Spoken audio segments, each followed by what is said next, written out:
최근에 이제 금리 인하할 거라는 얘기도 있었고 또 이제 금리가 더 이상 오르지 않을 거라는 이제 발표 그런 이제 기본적인 이제 배경 지식이 있는 사람들이 이제 느낌이 있는 거고 그다음에 두 번째는 뭐냐면 요새 비트코인하고 주식이 엄청 좋잖아요. 네. 최근에 그 비트코인도 뭐 인터뷰 하셨지만 지금 1억 돌파했다가 조금 이제 저점으로 돼 있는 건데 제가 근데 최근에 유튜브에서는 비트코인이 조금 1억 넘었을 때 오히려 지금 사는 건 아닌 것 같다고 단기 고점인 것 같다고 그렇게 말씀드렸는데 그리고 나서 좀 밀리더라고요. 안 그래도 네. 물론 이제 그게 뭐 중장기적으로 더 오르고 뭐 반감기가 있기 때문에 더 오르고 수요 공급에 의해서 오른다는 생각 말씀하시는데 그 말도 맞는데 제가 말씀드린 건 뭐냐면 사람들이 막 단기 고점 막 뉴스에 나올 때 그때 매수를 하게 되면은 그때는 좀 고점에 물린 경우가 굉장히 많더라고요. 뭐 부동산뿐만 아니라 주식, 비트코인 이제 그런 측면에서 이제 비트코인도 막 1억 넘는다, 막 더 간다, 막 이런 기사들 나왔을 때 있잖아요. 그때 오히려 사면은 좀 물릴 수 있다는 이런 경고성 얘기를 했던 거예요. 그래서 심지어 어떤 분들은 네. 손해를 보는 분도 계세요. 책 1억 300에 사서 네, 책 고점에 네. 9,600에 팔고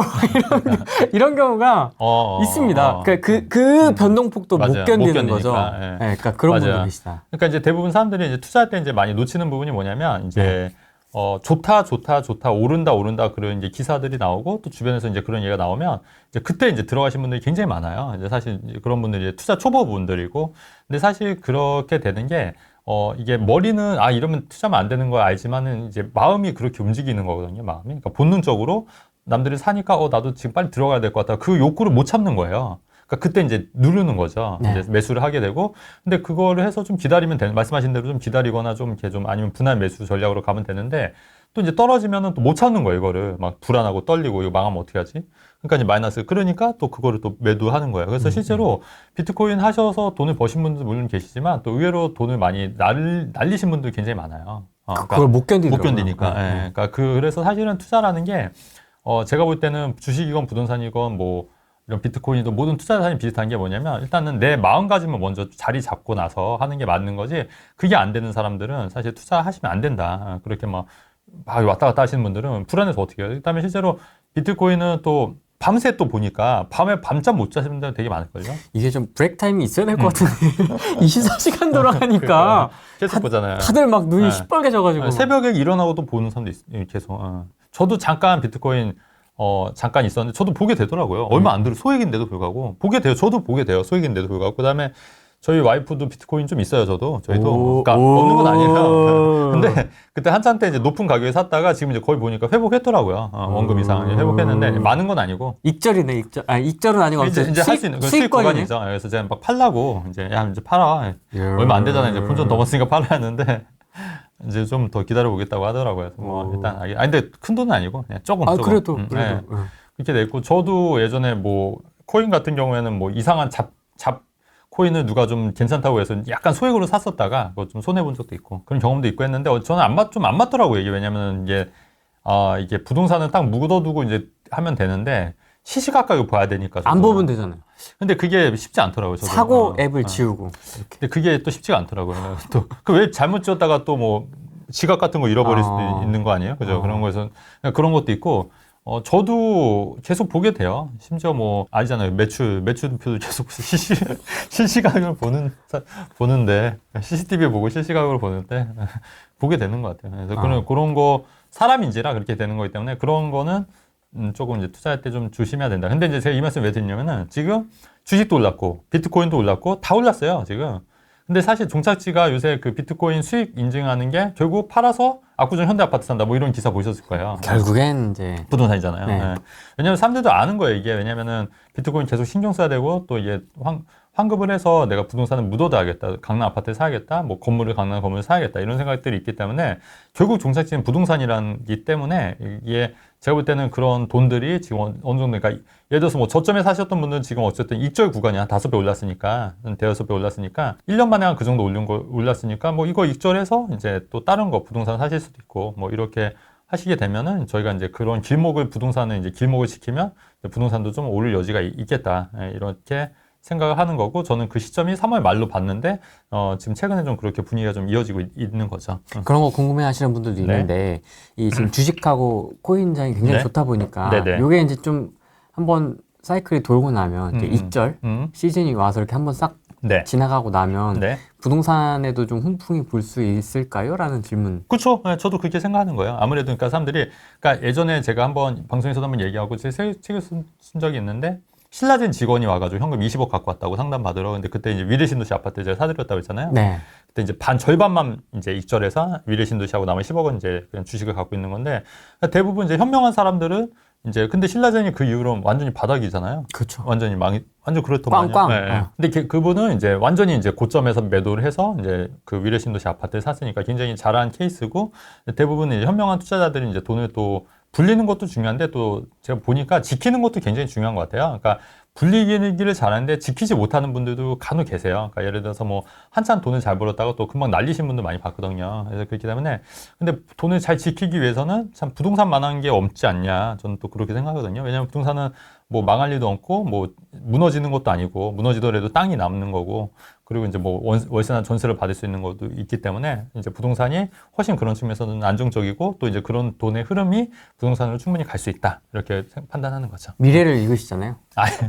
무슨 소리 또? 비트코인의 미래 어떻게 좀 보십니까? 그러니까 저는 모르겠어요. 그러니까 비트코인은 중장기적으로 뭐 금과 유사한 골드 디지털처럼 그렇게 갈 것 같다는 말에도 일정 부분 일리가 있다고 생각하고 네. 다 맞는 얘기 같은데 이제 지금 봤을 때 단기 고점, 그러니까 여러분들 좀 주의할 게 뭐냐면 만약에 비트코인 투자하신다고 하면 정말 장기적인 관점에서 이제 투자를 하시고 소액으로나 자산의 어떤 일부분을 투자하셔야 될 것 같고 너무 몰빵을 하다 보면은 이게 이 흐름을 또 계속 불안한 거예요. 오르면 또 사고 싶고 떨어지면 더 팔고 싶고 이런 생각이 자꾸 들어서 오히려 또 수익을 많이 못 내는 경우가 굉장히 많더라고요. 실제로 저 아시는 분도 코인에서 한 8억인가 벌었다가 또 다 날리신 분도 있더라고요. 이게 저 몰랐는데 이게 코인도 뭐 콜옵션, 풋옵션 같은 게 있나 봐요. 네. 그래서 그런 거 했다가 엄청 많이 망했다고. 그래서 엄청 힘들어하신 분도 제가 봤거든요. 그래서 사실 투자라는 게 사실 쉽지는 않아요. 여러분 생각하는 것만큼 제가 많이 해보니까 그러니까 오랫동안 투자를 해서 잘 지키는 게 쉽지가 않더란 얘기예요. 그러니까 잠깐 피크에서 뭐 오를 수는 있는데 그거를 오랜 시간 정말 지켜서 꾸준히 하는 사람들은 정말 흔치 않더라. 그렇기 때문에 그런 부분을 잘 고민하셔서 투자 좀 조심해서 하시는 게 좋을 것 같고 뭐 너무 큰 돈 하지 마시고 일정 부분만 좀 하시는 것도 괜찮을 것 같고 다만 이제 제가 당부드리고 싶은 얘기는 뭐냐면 비트코인을 사는 시점은 제가 모든 자산이 투자 자산이 그런 것 같아요. 사야 되는 시점은 모두가 쳐다보지 않을 때인 것 같아요. 정말로 모두가 쳐다보지 않을 때. 그러니까 작년에 비트코인 막 되게 안 좋다 막 이런 기사 막 엄청 나왔을 때잖아요. 그러니까 저는 직감적으로 이때 비트코인 사면 괜찮을 것 같다는 생각을 했었거든요. 근데 이제 저는 비트코인을 잘 모르니까 그냥 안 했고 또 이제 저는 이제 안 맞는 것 같아서 안 했는데 오히려 그때 샀어야 되는 거고 오히려 지금은 좀 어느 정도 수익이 나신 분들은 팔아야 될 타이밍이 아닌가. 물론 팔았다가 또 다시 좀 떨어지면 그때 또 살 수도 있는 거잖아요. 근데 어쨌든 제 생각은 지금은 좀 매도 타이밍이 아닐까. 저는 좀 그렇게 보는 측면이 강한 거죠. 그럼 상대적으로 좀 얘기가 덜 나오는 게 네. 부동산이면 지금 네. 부동산이 기회인가요? 그렇죠. 제가 이제 말씀드렸듯이 주식이나 비트코인에 이제 올라간 게 항상 이제 선행지표, 후행지표라고 얘기해서 주식이 먼저 오르고 부동산이 늦게 오르거든요. 후행지표로 해서 주식도 좀 많이 오르는 상태이기 때문에 이 돈이 분명히 부동산으로 넘어올 타임인데 지금 이제 그 부동산을 넘어가기 위해서는 좀 몇 가지 좀 그 제도가 좀 보완이 돼야 돼요. 일단은 취득세 완화. 취득세 완화 부분도 있고 대출 규제 완화라든가 뭐 DSR 점점 강화되고 있긴 하지만은 또 이제 또 LTV는 풀려서 지금 다주택자 DSR은 적용 안 되지만 LTV는 풀렸어요. 60%까지. 그래서 그런 부분이 있고 뭐 이런 규제 완화, 그다음에 이제 이런 부분들이 좀 완화가 되고 하면은 조금 움직일 여지가 더 크다고 보는 거죠. 강남 아파트도 3억 날아갔다. 이게 뭐냐면, 이제 강남 같은 경우에 계속 오를 것만 같은데, 구축 아파트 같은 경우에 도굴렉슬이 이제 지난 4월 35억 5천만 원에 직전 이제 32억 8천만 보다 한 2억 정도 떨어졌다는 얘기예요. 네. 근데 이제 도굴렉슬 같은 경우 이제 이게 왜 그러냐면, 이제 이런 거죠. 물론 이제 새 아파트 같은 경우에는 많이 오르기도 하는데, 강남 아파트 같은 경우는 최근에 이제 이슈가 뭐냐면 이제 재건축 분담금이 이제 생각보다 많이 나온다는 거예요. 그래서 이제 지금 준공 22년 차 이제 강남 약간 애매한 구축들 있지 않습니까? 이제 애매한 구축들도 이제 가격들이 좀 떨어진 매물들이 있다. 이제 왜냐하면 재건축 분담금이나 이런 게 생각보다 많이 나오기 때문에 이런 거는 오히려 좀 가격이 좀 보합이다 이렇게 떨어진다 이런 얘기가 있거든요. 근데 저는 이 기사를 보면 우리가 또 역발상으로 이렇게 그 떨어진 가격 있지 않습니까? 전반적으로 올랐을 때 네. 이렇게 떨어진 가격대에 들어가는 것도 나쁘지 않다는 생각이 들어서 이런 기사를 이제 역발상 측면에서 한번 갖고 와서 이렇게 좀 떨어진 매물들이 실제로 있으면 한번 이런 것도 한번 해보는 것도 나쁘지 않겠다 이런 측면에서 말씀드리려고 이런 기사를 좀 갖고 온 거예요. 강남 재건축 어떻게 보십니까? 강남 재건축 같은 경우에 그래도 이제 강남 재건축은 수요가 네. 있고 입지가 좋아서 분담금을 낼 여력들이 좀 어느 정도 되세요. 근데 이제 뭐 상계동이나 뭐 이런 데보다는 그래도 상대적으로 그 여력들이 되시니까 재건축 분담금 낼 수 있잖아요. 그래서 이제 입지, 그 다음에 이제 점점 조금 더 이제 그들만의 성이나 리그로 갈 확률이 높다고 보는 거예요. 이제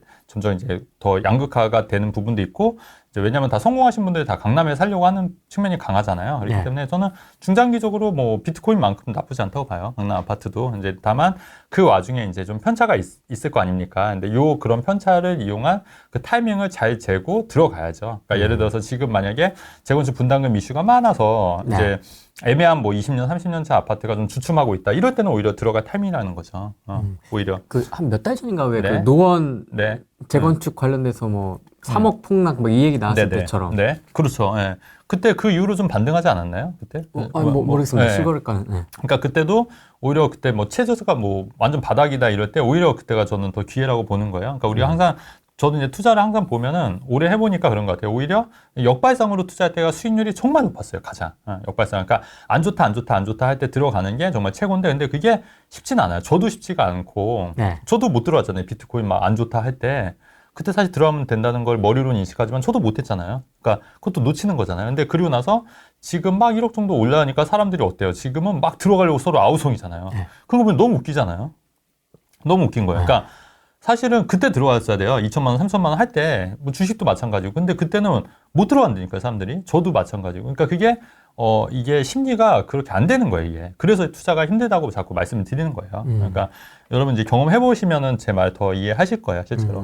반포 아파트 같은 경우에는 이제 이런 거죠. 이제 신축이잖아요. 그러니까 신축 같은 경우에는 계속 오르고 있는 거예요. 그래서 이제 헬리오시티 같은 경우에도 최근에 이제 많이 올라서 30억인데 뭐 4, 5천만 원이나 더 올랐다. 그렇죠? 네. 헬리오시티. 그러니까 신축은 오르고 구축은 좀 떨어졌다. 근데 그게 왜 그러냐? 왜 그럴까? 신축은 오르는데 왜 강남인데 구축은 좀 떨어졌지? 재건축 부담금이 그 이슈가 있기 때문에, 그러니까 재건축 부담금이 부담이 되니까 애매한 구축들이 좀 떨어졌다. 이렇게 이해하시면 된다는 얘기야. 그래서 이 두 기사를 갖고 왔다. 그러니까 우리가 이제 기사를 통해서 뭔가 통찰을 얻어야 되잖아요. 그러니까 이 기사가 왜 이렇게 되지? 왜 이런 현상이 발생하고 있지? 하지만 신축은 계속 오르는구나.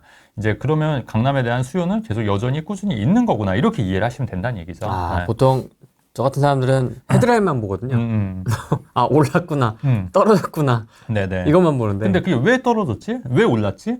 계속 이제 생각을 해야 되죠. 네. 그래서 이제 그런 뉴스를 이제 같이 갖고 왔고요. 네. 제가 요것도 계속 말씀드렸어요. 왜냐면 수도권에 5억대 이제 넘다. 6억 다 이제 세수 6억, 7억 가야 된다. 분양가가. 그래서 근데 포항 전주 분양가 5억 이하가 전멸이다. 왜 그러냐면 시멘트 값이 40%가 올랐으니까. 인건비도 올랐고 땅값도 오르고 다 올랐는데 앞으로 이런 분양가가 계속 나올 거냐. 그 말은 현재 수도권에 5억대 혹은 4억대 혹은 3억대 중수도권에 3억대 혹은 2억대 아파트 잡아야 된다는 얘기. 잡아야 된다. 2억대 신축이 있습니까? 있어요. 이따가 계속 말씀드렸잖아요. 심지어 1억대 1억 뭐 8천 뭐 이런 거.